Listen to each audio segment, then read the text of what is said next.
आज हम कक्षा 10 में से विषय रसायन विज्ञान के पहले चैप्टर यानी कि रासायनिक अभिक्रियाओं के विषय में जानकारी प्राप्त करेंगे। सबसे पहले नंबर में देखते हैं कि रासायनिक क्रियाएं जो हैं वो क्या होती हैं। तो रासायनिक क्रियाएं वह क्रियाएं होती हैं जिसमें से किसी पदार्थ के संगठन, उनकी संरचना और उनके गुणों में परिवर्तन हो जाता है। ऐसी क्रियाओं को हम रासायनिक क्रियाएं कहते हैं। रासायनिक क्रियाएं जो है वो दो प्रकार की होती हैं। नंबर 1 में नाभिकीय अभिक्रियाएं और नंबर 2 में होता है रासायनिक अभिक्रियाएं।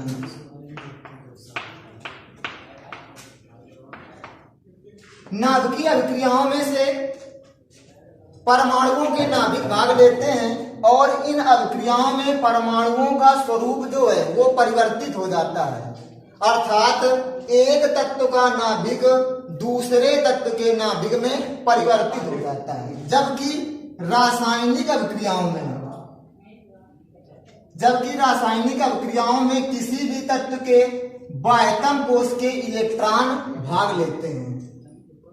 जैसे कि चले मैग्नीशियम जो है HCl यानी कि हाइड्रोक्लोरिक अम्ल के साथ में जब अभिक्रिया करता है तो यहाँ पर MgCl2 बनेगा और हाइड्रोजन गैस जो है वो मुक्त हो जाती है।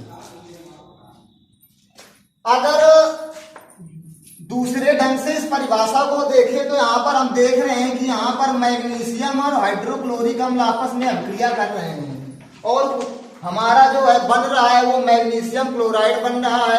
अतः अगर दूसरे ढंग से रासायनिक अभिक्रिया की परिभाषा कहें तो ऐसी अभिक्रिया जिसमें से दो या दो से अधिक या एक से अधिक पदार्थ परस्पर क्रिया करके अलग उत्पाद जो है सर्वथा भिन्न गुण धर्म वाले नए पदार्थ जो है बनाते हैं, ऐसी क्रिया को हम रासायनिक अभिक्रिया कहते हैं।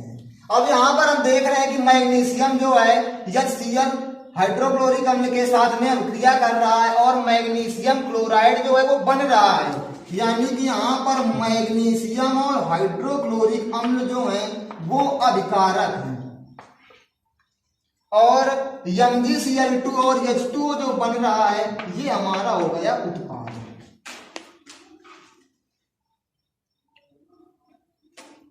तो एक बार पुनः रासायनिक अभिक्रिया की परिभाषा देख लेंगे कि ऐसी अभिक्रिया जिसमें एक या एक से अधिक पदार्थ परस्पर अभिक्रिया करके नए पदार्थ बनाते हैं, ऐसी अभिक्रिया को हम रासायनिक अभिक्रिया कहते हैं। अगले नंबर में आते हैं कि रासायनिक समीकरण किसे कहते हैं। अब यहाँ पर हम देख रहे हैं कि रासायनिक अभिक्रिया के दो पक्ष हो गए, एक हो गया अभिकारक और इधर की तरफ हो गया हमारा उत्पाद। तो अब यहाँ पर हम क्या कर सकते हैं कि हम रासायनिक अभिक्रिया में अभिकारक, जैसे कि यहाँ पर मैग्नीशियम, अगर हम इसका सीधा सीधा समीकरण लिखें तो यहाँ पर हो जाएगा मैग्नीशियम अभिक्रिया कर रहा है हाइड्रोक्लोरिक अम्ल के साथ में, तो यहाँ पर हम लिख देंगे हाइड्रोक्लोरिक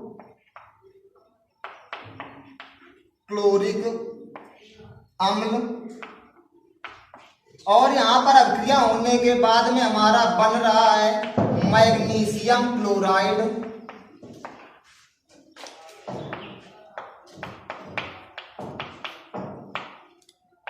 और हाइड्रोजन गैस जो है वो हमारी मुक्त हो रही है।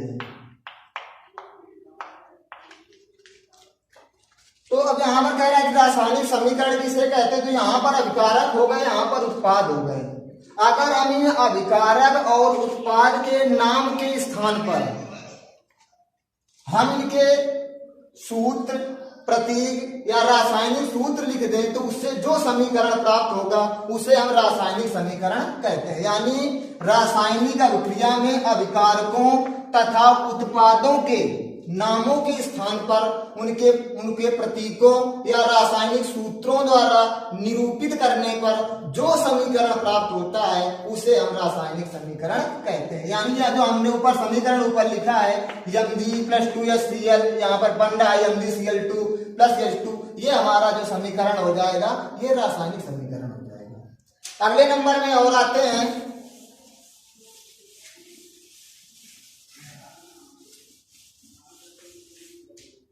रासायनिक समीकरण के बाद आते हैं तो हमारा हो जाएगा संतुलित समीकरण।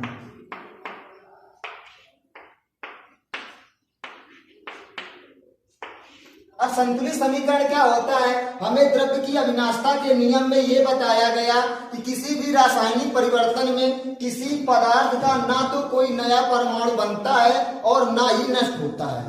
अतः किसी भी रासायनिक परिवर्तन में तत्वों के परमाणुओं की संख्या जो होती है वो अपरिवर्तित रहती है। अतः समीकरण के दोनों पक्षों में तत्वों के परमाणुओं की संख्या जो है वो बराबर होनी चाहिए।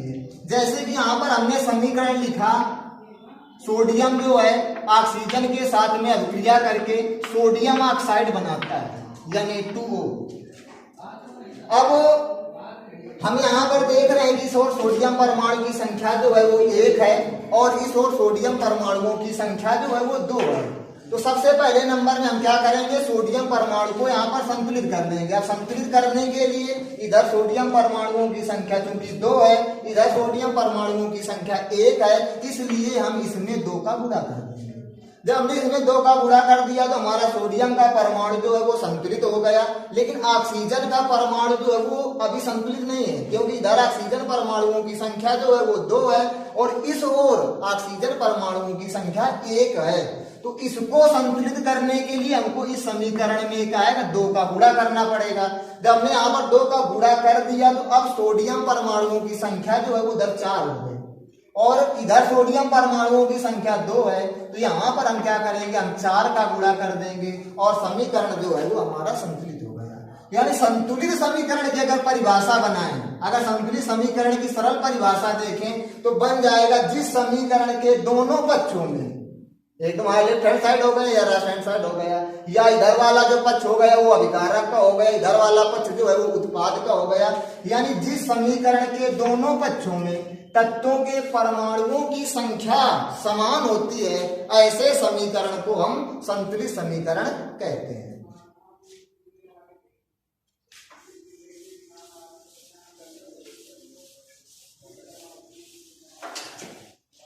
अगले नंबर में देखते हैं कि रासायनिक समीकरण को संतुलित कैसे करते हैं। तो जैसे कि मान लीजिए यहां पर हमने एक समीकरण लिख दिया,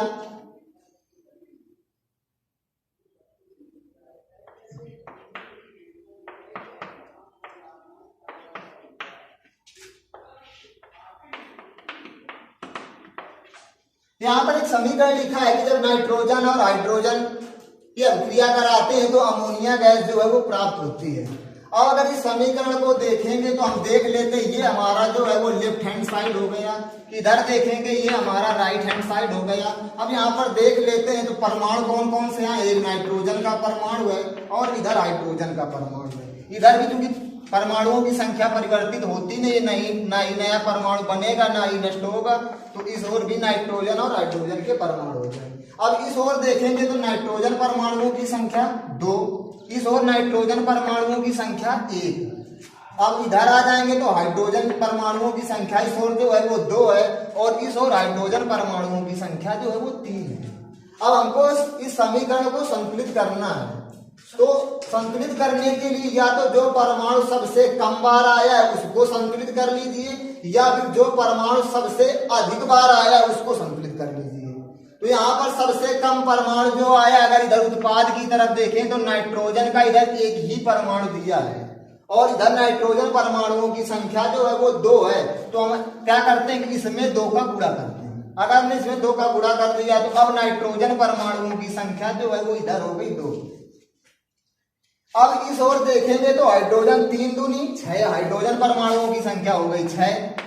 तो अब इस ओर हाइड्रोजन परमाणु की संख्या कितनी है, 2 है। तो इसको संतुलित करने के लिए यहाँ पर हम क्या करेंगे, 3 का गुणा कर देंगे और अब जो है ये समीकरण जो दिया हुआ समीकरण हमारा हो है, ये हमारा संतुलित समीकरण हो गया। यानी जिस समीकरण के दोनों पक्षों में तत्वों के परमाणुओं की संख्या समान होती है, ऐसे समीकरण को हम संतुलित समीकरण कहते हैं।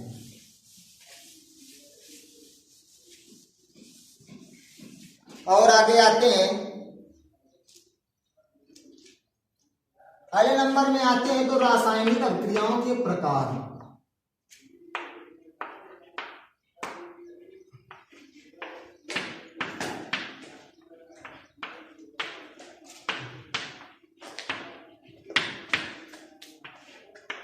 अब रासायनिक अभिक्रियाओं के प्रकार में चलेंगे तो सबसे पहले नंबर में इधर आए तो हमारी अभिक्रिया जो है वो हो गई योगात्मक अभिक्रिया।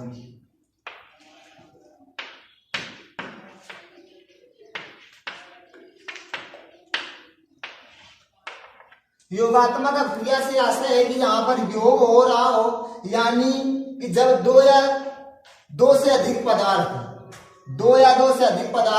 परस्पर अभिक्रिया करके एक ही उत्पाद का निर्माण करते हैं तो ऐसी अभिक्रिया को हम रासायनिक अभिक्रिया कहते हैं। जैसे कि यहाँ पर मैग्नीशियम जो है ऑक्सीजन के साथ में इसने अभिक्रिया की तो उत्पाद हमारा जो है वो मैग्नीशियम ऑक्साइड बन रहा है। अब यहाँ पर मैग्नीशियम ने ऑक्सीजन के साथ में अभिक्रिया की तो मैग्नीशियम ऑक्साइड बन गया। और योगात्मक अभिक्रिया में परिभाषा में भी हमने ये बताया कि जब दो या दो से अधिक पदार्थ परस्पर अभिक्रिया करके एक ही उत्पाद का निर्माण करते हैं, एक ही उत्पाद बनेगा, तो ऐसी अभिक्रिया को हम योगात्मक अभिक्रिया कहते हैं। और दूसरा उदाहरण देख लेंगे, जब हम सोडियम कार्बोनेट यानी कि Na2CO3 सोडियम कार्बोनेट के जलीय विलयन में कार्बन डाइऑक्साइड यानी कि CO2 गैस प्रवाहित करते हैं तो हमारा सोडियम बाइकार्बोनेट 2NaHCO3 जो है वो प्राप्त होता है। यहाँ पर भी अभिकारक की तरफ देखेंगे तो अभिकारकों की जो संख्या है वो दो से अधिक है, चाहे दो हो या दो से अधिक हो, लेकिन आशय क्या है कि हमारा उत्पाद जो है वो एक ही बनना चाहिए। तो ऐसी अभिक्रिया को हम योगात्मक अभिक्रिया कहते हैं। योगात्मक अभिक्रिया के बाद अगले नंबर में आते हैं तो यहाँ पर अभिक्रिया जो होती है वो होती है विस्थापन अभिक्रिया।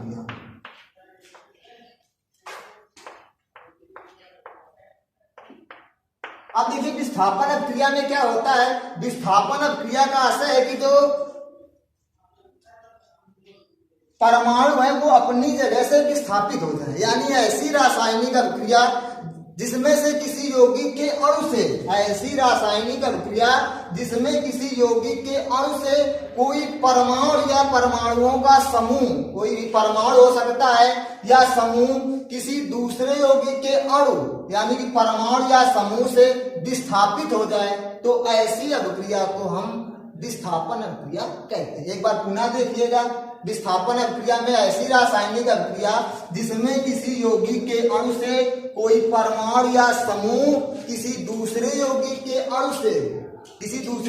अणु के परमाणु या समूह से विस्थापित हो जाए तो ऐसी अभिक्रिया को हम विस्थापन अभिक्रिया कहते हैं। अब विस्थापन अभिक्रियाएं जो है वो दो प्रकार की होती हैं। नंबर एक में आएंगे तो वो होती है हमारी एकल विस्थापन अभिक्रिया। अब एकल विस्थापन अभिक्रिया क्या होती है कि जब कोई तत्व किसी यौगिक के साथ में अभिक्रिया करता है और उस यौगिक में विद्यमान अन्य तत्वों का स्थान जो है वो ग्रहण कर ले।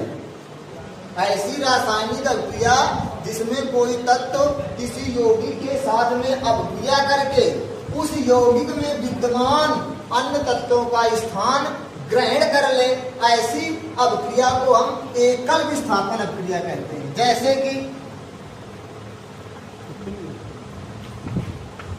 जैसे कि कॉपर सल्फेट के विलयन में जब हम जिंक की छड़ डाल देते हैं, कॉपर सल्फेट के विलयन में जब जिंक की छड़ डालते हैं तो जिंक जो है कॉपर सल्फेट के विलयन से कॉपर को विस्थापित कर देता है। हमारा विलयन जो है वो बन जाएगा जिंक सल्फेट का और कॉपर धातु जो है वो अलग हो जाएगी। एक बार फिर से देखिएगा पुनः एकल विस्थापन अभिक्रिया।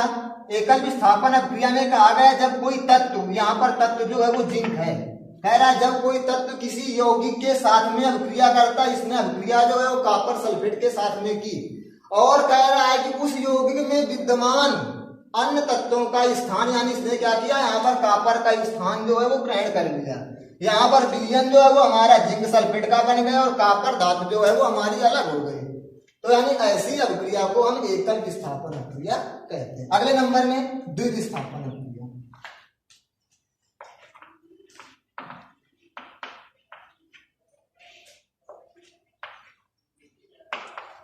अब द्विविस्थापन अभिक्रिया क्या होती है ऐसी रासायनिक अभिक्रिया जिसमें अभिकारी अणुओं में उपस्थित दो भिन्न भिन्न आयन अथवा परमाणुओं का समूह। ऐसी रासायनिक अभिक्रिया जिसमें अभिकारी अणुओं में उपस्थित दो भिन्न आयन अथवा परमाणुओं का समूह एक दूसरे को विस्थापित कर दे, ऐसी अभिक्रिया को हम द्विविस्थापन अभिक्रिया कहते हैं। जैसे कि जब हम यहाँ पर सोडियम सल्फेट या N2SO4 इसकी अभिक्रिया जो है वो बेरियम क्लोराइड के साथ में कराते हैं, तो अब यहाँ पर क्या होता है कि सोडियम बेरियम का स्थान ग्रहण कर लेता है और बेरियम जो है वो सोडियम का स्थान ग्रहण कर लेता है, यानी दोनों एक दूसरे को विस्थापित कर रहे हैं। यानी यहाँ पर जो है हमारा बन जाएगा बेरियम सल्फेट यानी कि BaSO4 और सोडियम क्लोराइड यानी कि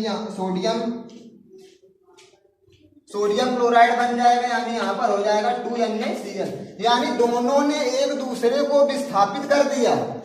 ऐसी अभिक्रिया को हम द्विविस्थापन अभिक्रिया कहते हैं।